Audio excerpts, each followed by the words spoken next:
your #1 news team covering the North. The Bahamas Tonight, Northern Edition.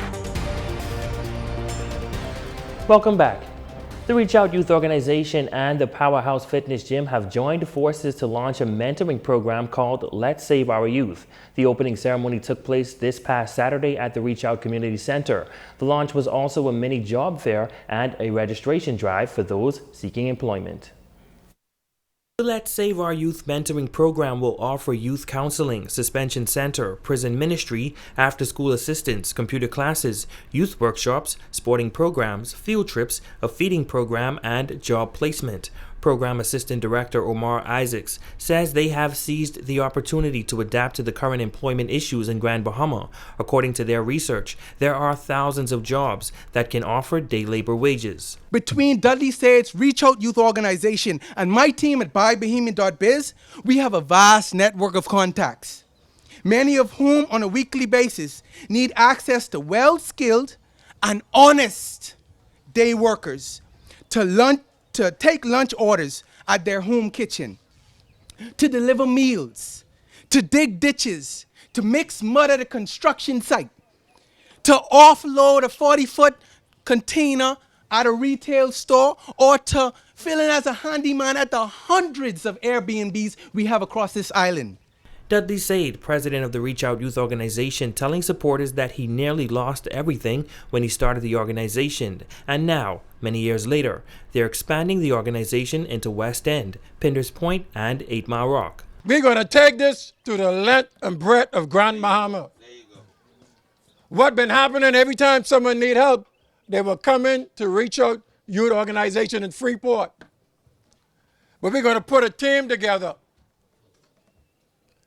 to take this organization, take this message throughout Grand Bahama.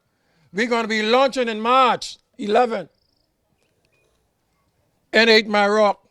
While applauding the work of the Reach Out Youth Organization, the Honorable Obi Wilchcombe, Minister of Social Services, Urban Development, and a Member of Parliament for West Grand Bahama and Bimini, was surprised that the Reach Out Youth Organization is not on the government's grant program for NGOs, and he pledged to change that.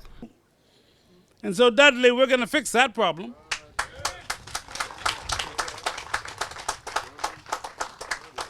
That is my responsibility, and I'm responsible for the grant, so I can tell you, you will get a grant.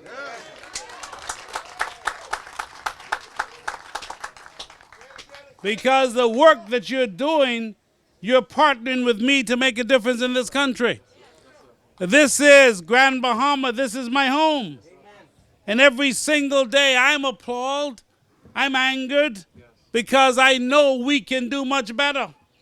I know we have to work together to change the circumstances. And if we do it together, yes, we can make a difference. Also commending the organization for its work, Senator Kirkland Russell believes that the mentorship program is in line with the government's mandate to develop the true potential of the nation's youth. We must unite as a community to join stakeholders in this island-wide holistic effort to save our young men by giving them the opportunities, the essential life skills, and the hope they deserve to build a bright future. Let's get behind this initiative and remember that our support is needed to bring about the change we want to see in our youths. Now Said thanks supporters and is appealing for their continued prayers. Congratulations to the Reach Out Youth Organization. While the Delta Sigma Theta Sorority Incorporated Grand Bahama Alumni Chapter continuing their efforts to stop domestic violence against women.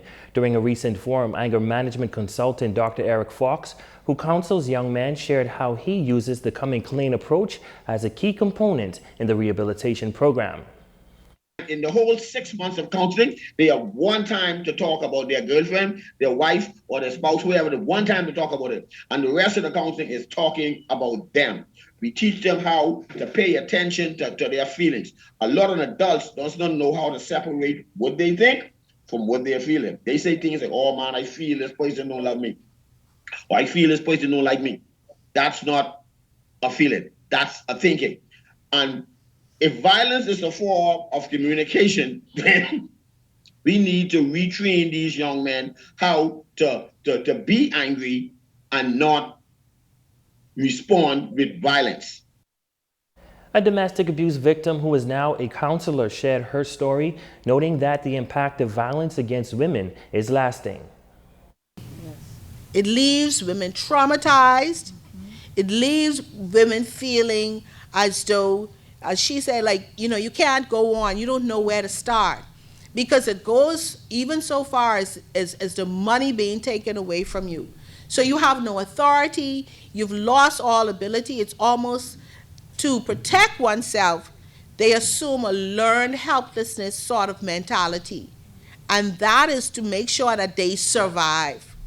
And so as a counselor, when people come and say, well, what do you tell someone who's in the throes of domestic violence? I say, you don't ever say, girl, you should leave him.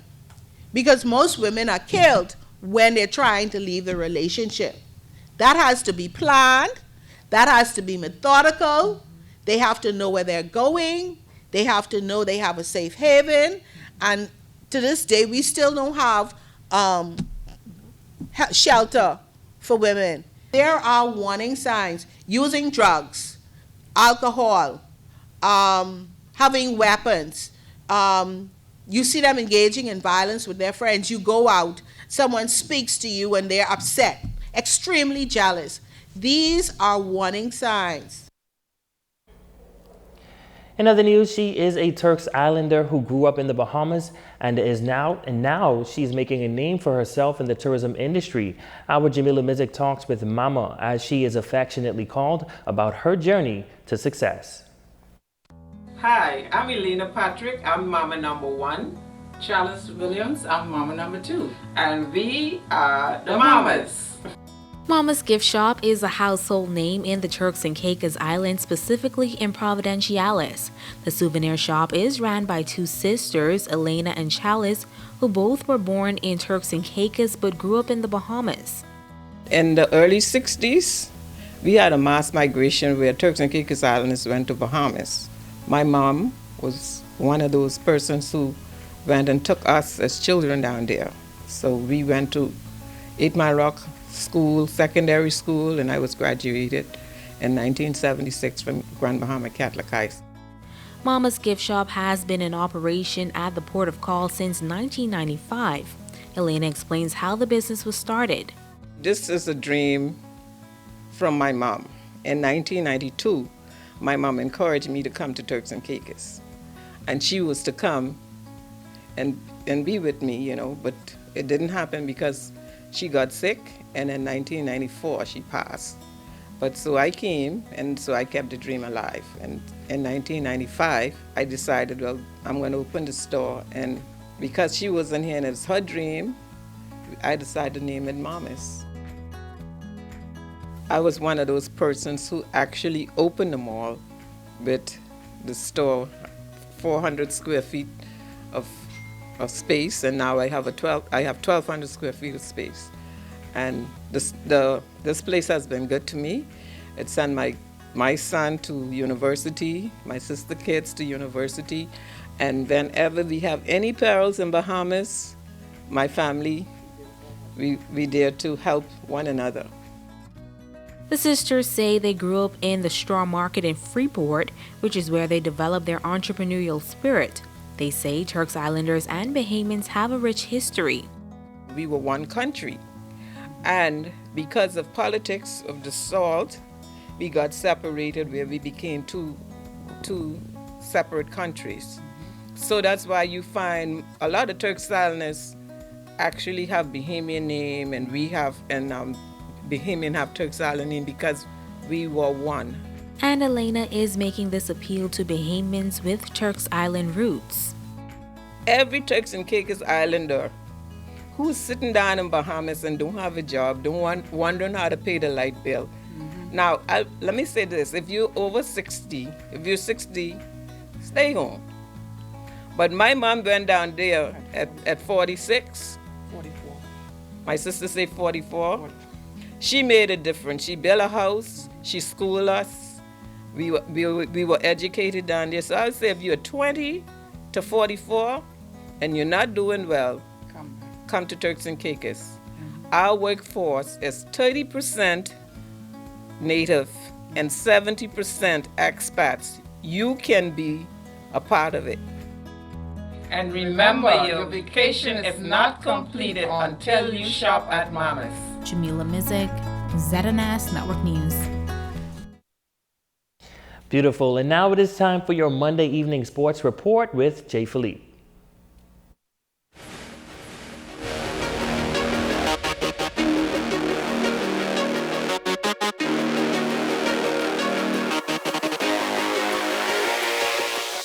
Good evening, I'm Jay Philippe and welcome to Sports. It was a busy weekend in sports, but just in case you missed the action, guess what?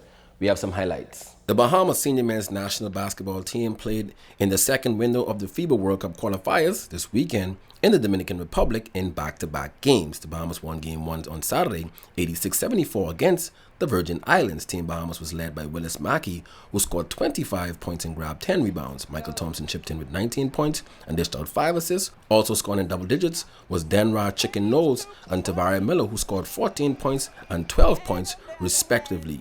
In Game 2, the Dominican Republic ramped up an emphatic 90-65 victory over the Bahamas and punched their ticket to the second round of the 2023 FIBA World Cup Americas qualifiers. Team Bahamas jumped to an early lead in the first quarter behind an all-around playmaking of Travis Munnings and Tavares Miller scoring punch, but 18 turnovers and poor outside shooting 5 of 23 from downtown ended up sinking their chances of pulling off the upset. Munnings finished with 16 points, 9 rebounds and 6 assists, while Miller finished with 14 points. Chicken Knowles had 12 points and Michael Thompson scored 10.